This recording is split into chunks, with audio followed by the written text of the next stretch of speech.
नमस्कार मित्रांनो.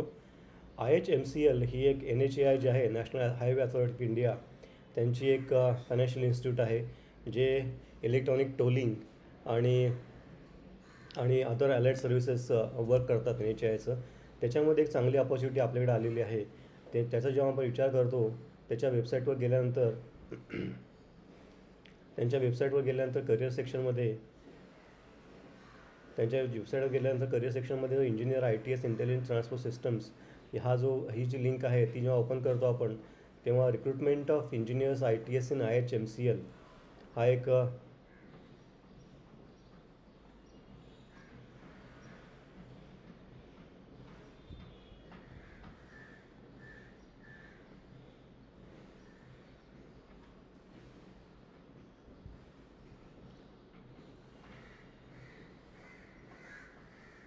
IHMCL ही काय याची अपॉर्च्युनिटी आपल्यासमोर येते.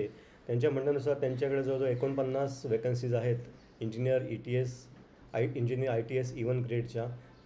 त्यापैकी 49 पोस्टपैकी एक PWBD म्हणजे पर्सन विथ बेंचमार्क डिसेबिलिटीसाठी त्यांनी राखीव ठेवलेली आहे. आणि त्याचा जो सॅलरी जो आहे साधारण 11 लाखाचं पॅकेज होणार आहे वार्षिक.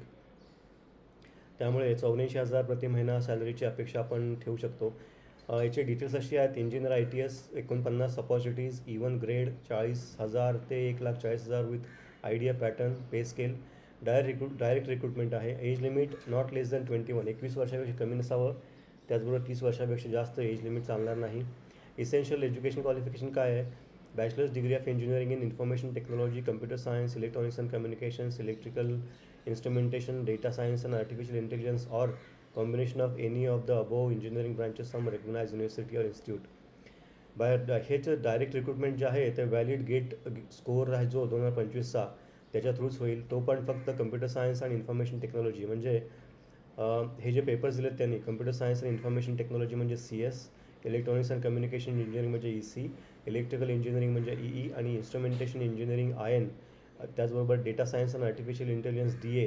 म्हणजे गेटचे ज्या लोकांनी DA, EE, CS, EC आणि IN हे पेपर्स दिलेले आहेत त्यांच्या 2025च्या व्हॅलिड गेट स्कोअरवरच त्यांची रिक्रुटमेंट होईल. इम्पॉर्टंट डेट्स: 2 मेपासून ऑनलाईन ॲप्लिकेशनला सुरुवात झालेली आहे आणि 2 जूनपर्यंत संध्याकाळी 6 वाजेपर्यंत आपण ऑनलाईन ॲप्लिकेशन देऊ शकतो. एज रिलॅक्सेशन जे आहे ते गव्हर्नमेंट नॉर्म्सनुसार देण्यात आलेलं आहे. इम्पॉर्टंट मिनिमम इसेन्शियल क्वालिफिकेशन जे आहे ते त्यांनी सांगितल्याप्रमाणे BE BTech हे जे आहे बॅचलर्स डिग्री इन इंजिनिअरिंग ते बेसिक क्वालिफिकेशन ठरणार आहे. एलिजिबिलिटी ऑफ अवेलिंग इन्फॉर्मेशन त्यांनी दिलेली आहे. त्याच्यामध्ये आपण डिटेलमध्ये जाणार नाही जास्त, तुम्ही वाचल्यानंतर लक्षात येईल. सिलेक्शन प्रोसेस जी आहे ती on the basis of merit of the valid GATE score for the year 2025. 2025मध्ये ज्या लोकांनी व्हॅलिड गेट स्कोअर मिळवलेला आहे ते पण जे दिले 5 पेपर्स आहेत त्याच्यामध्ये ते 5 पेपर्स आपण जर बघितले परत एकदा, just to repeat, DA, EE, IN, EC, CS या 5 पेपरमध्ये ज्यांनी गेट स्कोअर मिळवलेला आहे त्यांच्यासाठीच फक्त ही अपॉर्च्युनिटी असणार आहे.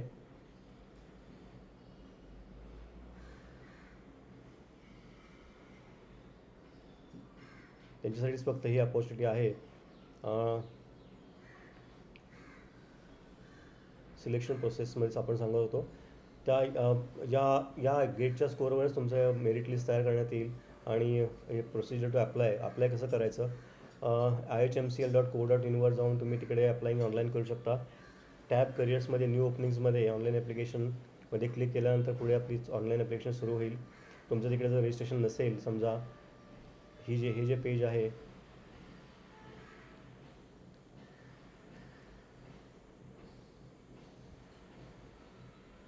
पेज आहे तिकडे गेल्यानंतर तुमचं रजिस्ट्रेशन नसेल तर तुम्हाला रजिस्ट्रेशन करावं लागेल. रजिस्ट्रेशन असेल तर तुम्ही डायरेक्ट लॉग इन पासवर्ड टाकून तो तिकडे लॉग इन करू शकता आणि तुमचं ॲप्लिकेशन सुरू करू शकता. जेव्हा आपण ऑनलाईन ॲप्लिकेशनमध्ये काही डॉक्युमेंट्स अपलोड करतो, त्या डॉक्युमेंट्स अपलोड करण्याचे जे काही फाईल टाईप आणि फाईल सायझेस दिलेले आहेत त्या आणि कोणत्या प्रकारे ते स्कॅन करावं याचे पण डिटेल्स दिलेले आहेत. ते 2 जून 2025 रोजी संध्याकाळी 6च्या आतमध्ये आपल्याला भरायचं आहे.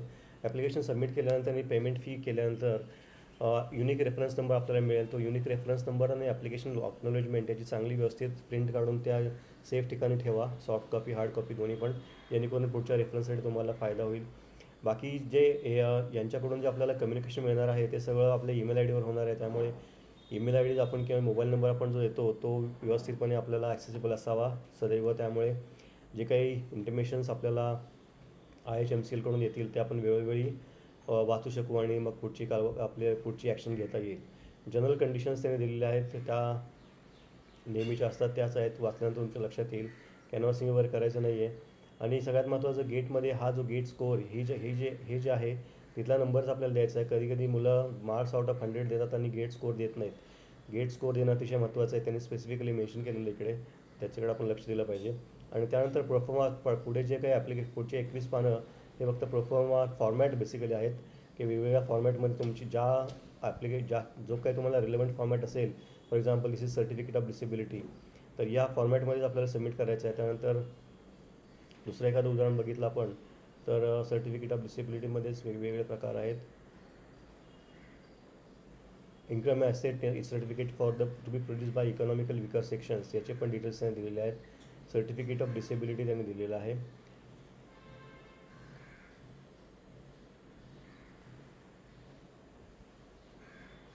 अशा प्रकारे ही जी अपॉर्च्युनिटी आहे NHAIची जी सबसिडियरी म्हणता येईल आपल्याला IHMCL, त्यांच्याकडे या वॅकन्सीज आहेत आणि याची पोस्टिंग जी आहे ते भारतभरामध्ये कुठे येऊ शकते.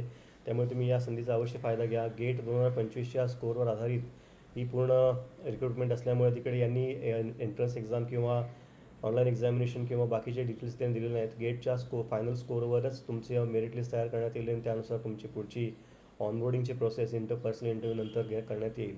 इतकी साधी प्रोसेस त्यांनी दिलेली आहे. 2 जूनच्या आतमध्ये सबमिट करायचं आहे आपले ॲप्लिकेशन, जेणेकरून पुढचे जे डिटेल्स आहेत ते तुम्हाला IHMCL तुमच्या ईमेल आय डीवर वारंवार कळवत जाईल. IHMCL खूप चांगलं काम करते. हा आपण जर मॅप त्यांचा पाहिला तर एवढा सगळा प्लॅन त्यांचा आहे. त्यामुळे मॅप ऑफ भारतमाला परियोजना हे NHAIचा मॅप आहे. याचा अर्थ असा होतो की एवढं सगळं करण्यासाठी जी इलेक्ट्रॉनिक टोलिंग कंपनी जी आहे म्हणजे IHMCL, त्यांना पण खूप चांगला अशी संधी मिळणार आहे आणि त्याचा आपल्याला अवश्य फायदा घेतला पाहिजे. तर या दृष्टीनं तुम्ही हा ॲप्लिकेशन्स 2 जूनच्या आतमध्ये सबमिट करा. आणि जाताना शेवटी ज्या यूट्यूब चॅनलवर तुम्ही हा व्हिडिओ पाहताय त्याला लाईक करा, कॉमेंट करा, शेअर करा, सबस्क्राईब करा, जेणेकरून जास्तीत जास्त मुलांपर्यंत आपण लवकरात लवकर पोहोचू. त्याचबरोबर प्लेलिस्टमध्ये आपण जॉब ॲप्लिकेशन दिल्यानंतर या इंटरव्ह्यूमध्ये जे टिपिकली प्रश्न विचारले जातात 111 प्रश्न, त्याचे डिटेल्स मी इकडे दिलेले आहेत. त्याच्यामध्ये सगळ्यात उत्तरापेक्षा ते प्रश्न का विचारले जातात आणि त्या प्रश्नाचं उत्तर काय असू शकतं याचा विचार आपण करणं गरजेचं आहे. ते जे प्रश्न असतात ते सामान्य प्रश्न आणि त्याच्याबाबतची पार्श्वभूमी काय असते, करिअर गोलशी संबंधित प्रश्न कोणते असतात, कॅरेक्टर व्यक्तिमत्वाबद्दलचे प्रश्न काय विचारले जाऊ शकतात, तंत्रज्ञानावरील प्रश्न काय विचारले जाऊ शकतात, तुमची क्रिएटिव्हिटी इनोव्हेशनवरचे प्रश्न काय विचारले जाऊ शकतात आणि कॉम्पिटन्सी तुमची निर्णय क्षमता आणि समस्या निराकरण करण्याची क्षमता, याच्यावर जे इंटरव्ह्यूमध्ये प्रश्न विचारले जातात त्या प्रश्न विचारण्यामागचा हेतू काय असतो आणि त्या प्रश्नाला जे उत्तर देऊ त्याचा अर्थ समोरची व्यक्ती काय लावते त्याच्यावरून आपले सिलेक्शन होईल की नाही हे ठरतं. त्यामुळे अशा प्लेलिस्ट आहेत त्या तुम्ही अवश्य पहा. याच्यामध्ये 6 व्हिडिओज आहेत आणि त्याचा तुम्हाला 100% फायदा होईल. याच्याबद्दल अजिबात मनात शंका असण्याची गरज नाही. त्याचप्रमाणे हा टोकियो ड्रिफ्ट जो प्लेलिस्ट आहे, त्याचप्रमाणे ही जी टोकियो ड्रिफ्ट ही जी प्लेलिस्ट आहे त्याच्यामध्ये पण टोकियो बेसिकली जपान हे एक G7 राष्ट्र आहे, अतिशय विकसित राष्ट्र. त्यांच्या आयुष्यामध्ये बेसिकली वर्क लाईफ बॅलन्स खूप चांगला दिसून येतो बाकी राष्ट्रांपेक्षा. तर त्यांच्या आयुष्याची गुपितं जी आहेत, फॉर एक्झाम्पल इकिगाय, कायझन, शुहारी, ओबायतोरी, वाबीसोबी किन्सुगी, गमन यासारखे हे बेसिकली आपल्याकडे पण बरेपैकी आहेत. पण हे जर आपण कायझन आणि इकिगाय यासारख्या जर व्हिडिओ पाहू शकलो तर आपल्याला 100% आपल्या करिअरमध्ये योग्य निर्णय घेताना पण फायदा होईल याचा आपण वापर आपल्या करिअरमध्ये करता आला तर खूपच छान. ते अवश्य तुम्ही पहा. अशा प्रकारे हे जे प्लेलिस्ट आहेत त्याचा पण फायदा आपल्याला करिअरमध्ये मोठ्या प्रमाणावर होतो.